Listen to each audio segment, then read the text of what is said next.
Hi, everybody. We're going to go over some of the Math 7 vocab for our first unit. And we're going to start with going over this word wall. So we're going to start with ratio. So let's click on ratio and see what that is. Awesome. So here we see a picture with ratio. We see it's a noun. And we have the definition. The relationship between the size or amount of two things, written like 1:4, or 1/4, or 0.25, or 25%.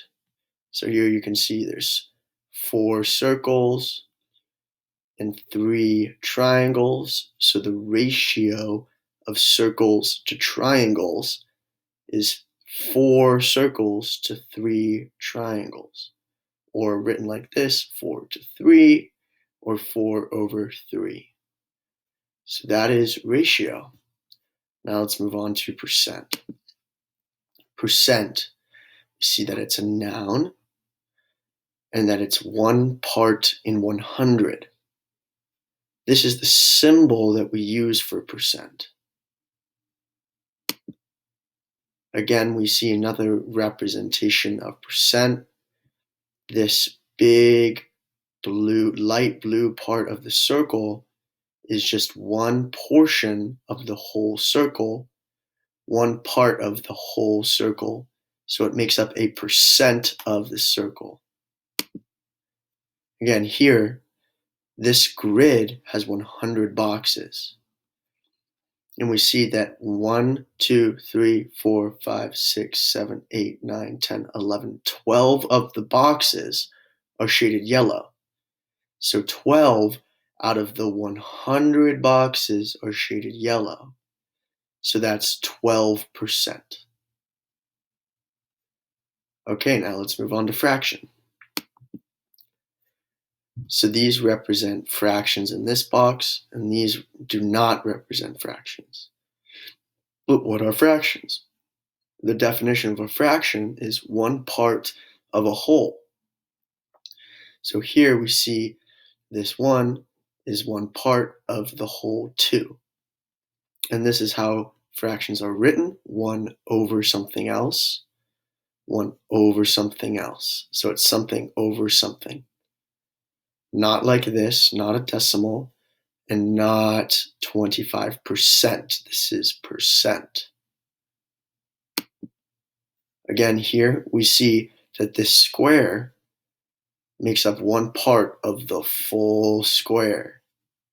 So there's 1 square here, corresponding to this 1 square over 4 squares total. There's 4 squares total, 1, 2, 3, 4, and one of them is green. And here we see that this cake, when it was full, had 4 slices. 1, 2, 3, 4. However, 1 is gone, so there's only 1, 2, 3/4 of the cake left, and 1/4 is gone. So that's what fractions are: 1 part of a whole. And they're written like something over something else.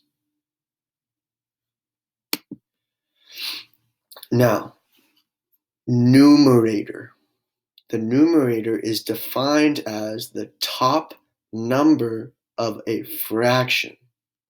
So here in this fraction, we know it's a fraction because we see something, x, over something else. So here the numerator, it's the top part of the fraction, and the numerator is actually x in this case. Cool. So here we see, again, the numerator here is 1. The numerator here is 7. And the numerator here is -2. So the top numbers in green are the numerators in these fractions. Again, so there's the denominator, which is in the bottom. So again, we have a fraction. And then within the fraction, this y is in the denominator of the fraction. So again, we see the definition of a denominator is the bottom number of a fraction. So here we have a fraction, and this y is in the bottom of the fraction, so it's the denominator. Again, just like we saw before, the bottom numbers in green are the denominators in these fractions. So this fraction, this 2 is the denominator. In this fraction, 5 is in the denominator. And in this fraction, 3 is the denominator. Awesome. So now ratio tables. So the definition of a ratio table is a structured list of equivalent, meaning equal value, ratios that help us understand the relationship between the ratios and the numbers. Okay, so here we have a circle and a triangle. So here in this first column, we have 4 circles and 3 triangles. That's a ratio of 4 over 3. Okay, so the next part of the ratio table is this column, which has 8 circles over 6 triangles.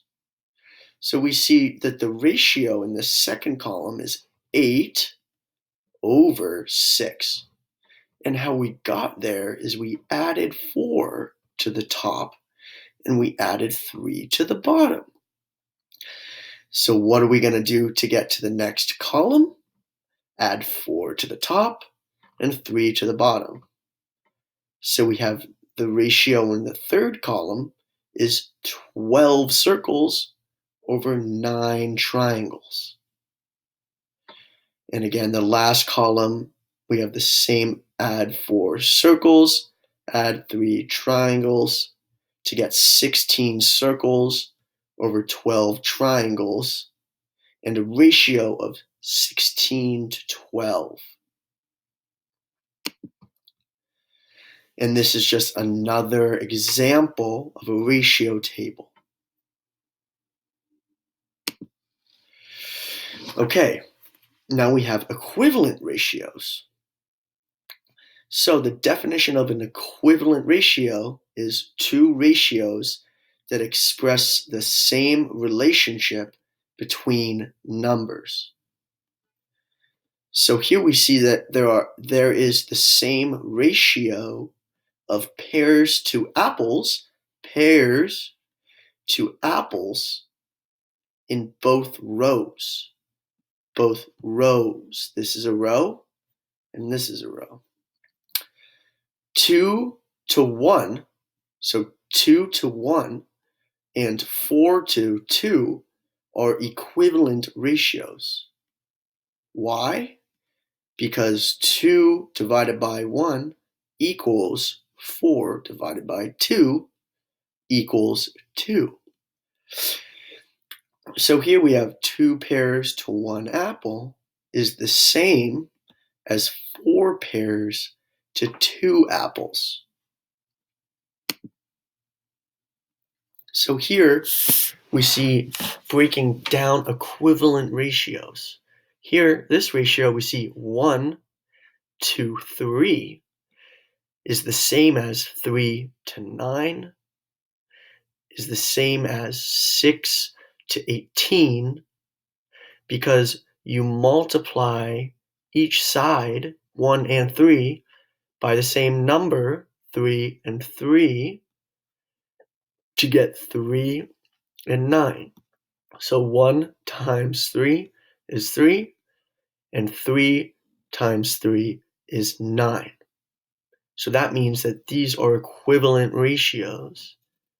because they're both sides, here and here, and here and here, are multiplied by the same factor. So that's an equivalent ratio.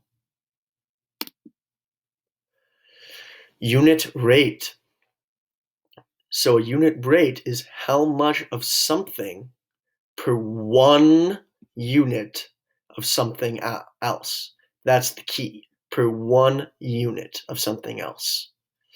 So here we see speed limit, 25 kilometers per 1 hour. So we know this is a unit rate because it's per 1 hour. There's only 1 hour in the denominator of this fraction. Good. So here we see it's snowing at a rate of 1.2 inches per 1 hour. So inches per hour is the unit rate.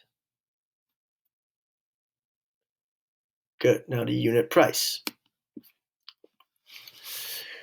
Unit price is the cost per item or per measurement unit, like 26.3 cents per ounce. Here we see 26 cents per 1 ounce of cereal. That's the unit price. Again, here we see the unit price for these tomatoes is $2.49 per 1 pound. LB means pound. So here we see $2.49 per pound of tomatoes. So that's how you go shopping. Okay, so now we have a customary system. So a customary system is the way length, weight, capacity, and temperature are measured in the US with inches, feet, pounds, ounces, and other things. So the US customary system is not standard. There are 3 feet in a yard. There are 12 inches in a foot. The metric system is standard. Everything is based on 10, 100, or 1,000. There are 100 centimeters in a meter. There are 1,000 grams in a kilogram. So here we see 1 foot equals 12 inches. 1 mile equals 5,280 feet. These are all measurements of length. So customary systems of measurement include feet, pounds, and cups in the US. So that's what we need to know. Is in the US, the customary system is feet, pounds, and cups. And there are ways to measure length, weight, capacity, and temperature. Okay, so now the metric system.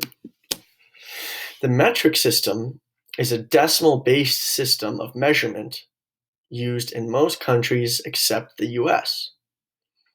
So here we have these words, kilo, hecto, deca, liter, meter, gram, deci, centi, and milli, and they all mean different numbers. So kilo means 1,000, hecto means 100, etc.